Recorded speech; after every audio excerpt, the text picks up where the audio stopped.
Hello students, आज के इस वीडियो में हम पढ़ेंगे मॉडल्स के बारे में। ये टॉपिक दोनों क्लास 11th एंड 12th के लिए बहुत इंपॉर्टेंट है, चाहे आप ग्रामर सीख रहे हो या फिर कॉम्पिटिटिव एग्जाम्स की तैयारी कर रहे हो। मॉडल्स एक टाइप के हेल्पिंग वर्ब होते हैं जो किसी एक्शन के मूड या फिर मैनर को बताते हैं, जैसे कि परमिशन लेना या फिर किसी काम की पॉसिबिलिटी बताना या फिर एडवाइस देना। For example can, could, may, must etcetera. ये कुछ कॉमन मॉडल्स होते हैं, जैसे कि कैन एबिलिटी के लिए, मे परमिशन के लिए, मस्ट ऑब्लिगेशन के लिए या फिर ज़रूरत के लिए, और शुड एडवाइस देने के लिए इस्तेमाल किया जाता है। कैन का यूज़ प्रेजेंट या फिर फ्यूचर की एबिलिटी के लिए होता है और कुड का यूज़ पास्ट की एबिलिटी या फिर पोलाइट रिक्वेस्ट के लिए होता है। मे का यूज़ पॉसिबिलिटी या फिर परमिशन के लिए किया जाता है एंड माइट एक वीकर पॉसिबिलिटी को शो करता है। नेक्स्ट आता है हमारा मस्ट। मस्ट का मतलब होता है ज़रूरी काम।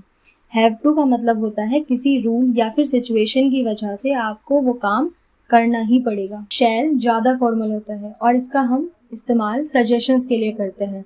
विल फ्यूचर के एक्शंस के लिए यूज़ होता है। वुड का यूज़ पोलाइट तरीके से कुछ कहने के लिए होता है। फिर आता है शुड एंड आउट टू, और इन दोनों का यूज़ एडवाइस देने के लिए होता है, लेकिन आउट टू थोड़ा सा फॉर्मल हो जाता है। कभी कभी मॉडल्स का यूज़ डिडक्शन या फिर गेस करने के लिए होता है, जैसे ही मस्ट बी टायर्ड और she can't be the thief. एक इम्पॉर्टेंट रूल, मॉडल्स के बाद वर्ब के सिर्फ और सिर्फ बेस फॉर्म आते हैं, कभी भी हम एस, ईडी या फिर आईएनजी नहीं लगाते। अभी आपको स्क्रीन पर कुछ क्वेश्चंस विजिबल हो रहे होंगे, इस तरह के क्वेश्चंस को आपको प्रैक्टिस करना है। Thank you.